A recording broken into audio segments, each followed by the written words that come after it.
Venezuela tiene su hora, y es que llegó la hora del pueblo.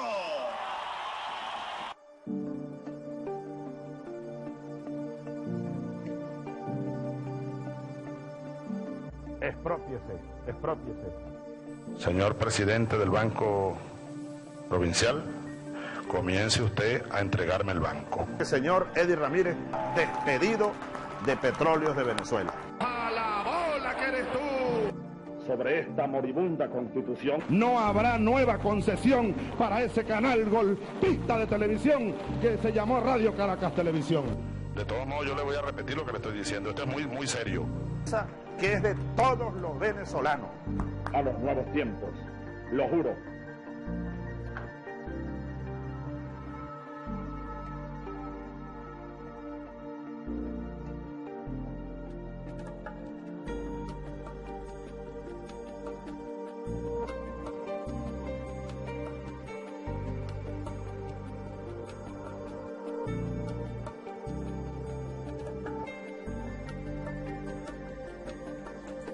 Antes de la llegada de la Revolución Bolivariana, Venezuela no escapaba de los problemas económicos, políticos y sociales.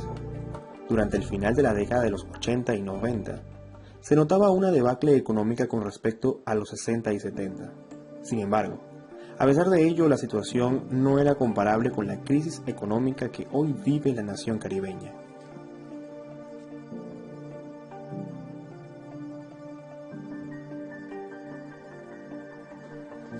Según algunos expertos, el origen de la crisis no está en 2014, cuando inicia el periodo presidencial de Nicolás Maduro, sino que esta tiene su génesis con el proyecto del socialismo del siglo XXI, que desencadenó la destrucción de la empresa privada, el impacto negativo de los masivos despidos en PDVSA durante el año 2003 y la mala administración de la mayor bonanza económica por concepto de ingreso petrolero de la primera década del siglo XXI.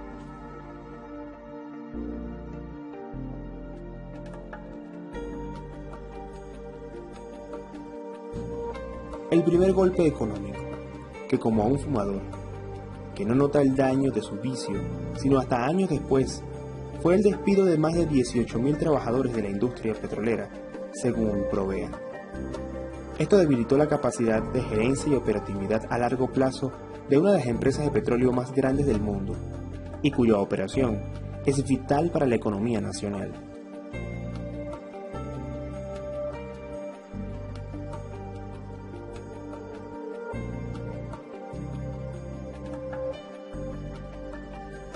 Las falencias se notaron a partir de 2009, cuando la mala gestión de la principal industria nacional coincide con la caída de los precios del petróleo y se empieza a notar que las arcas de la nación no tenían los dineros de esa abundante renta. Con la destrucción de la industria bajo el lema PDVSA roja rojita, vino el desmantelamiento del aparato productivo nacional, con la importación sin aranceles de productos de todas partes del mundo, lo que volvió el producir en Venezuela poco rentable.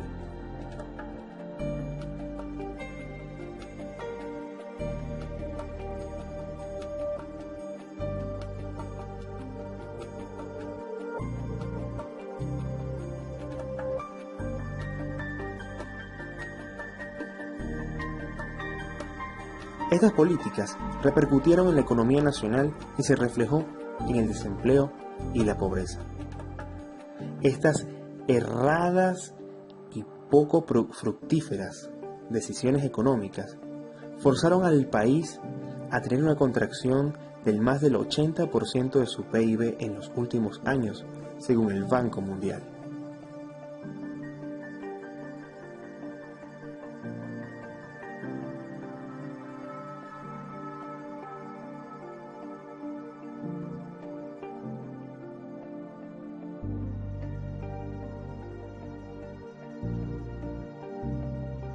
Para eso creé el Ministerio de Agricultura Urbana. Estamos trabajando en 13 motores, saben ustedes, ¿verdad? El motor industrial, el motor agrícola de la tierra profunda, el motor de la minería y nuevas fuentes por la vía de la minería de captación de riqueza internacional para invertirle en Venezuela, el motor de la construcción, el motor de las exportaciones y las nuevas fuentes de divisas, un motor especial que sustituye al petróleo como fuente única de captación de riqueza internacional. Ayúdame, Aristóbulo. El motor de la pesca, el motor de la petroquímica, que Venezuela está en todas las condiciones de ser una potencia petroquímica, el motor del turismo y las medidas que estamos tomando para que eso avance, los motores que hemos definido, para nosotros estar claros cuáles son los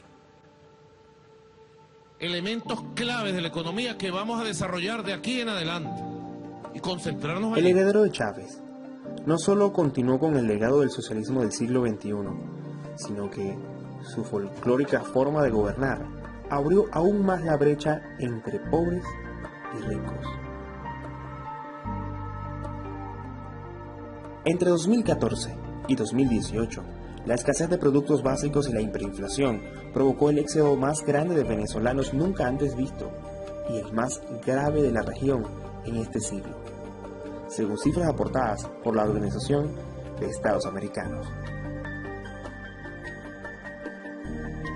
Es que la crisis no solo se limita a lo económico. Durante 20 años de revolución bolivariana, se desboronó el aparato productivo nacional.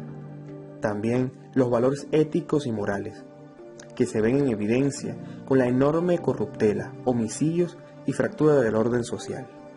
A todo esto se le ha sumado la escasez de combustible y las sanciones económicas, siendo esta última la excusa del régimen para justificar la grave crisis venezolana, que al día de hoy hunde en la pobreza a más del 85% de los venezolanos, según cifras del Banco Mundial. Y luego, cuando no nos roban el dinero, nos persiguen los barcos. El barco que traía gasolina, en la semana pasada, 10 barcos,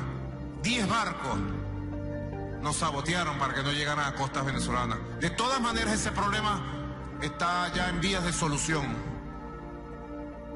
Y vamos a normalizarlo y establecerlo, definitivamente. Los barcos que traían los CLAP complementarios fueron saboteados y no salieron de los puertos donde iban a salir. La persecución al alimento, la persecución a las medicinas, la persecución a un país entero, la tortura al cuerpo. La historia de la crisis venezolana aún no termina. Allí está un pueblo que se niega a morir.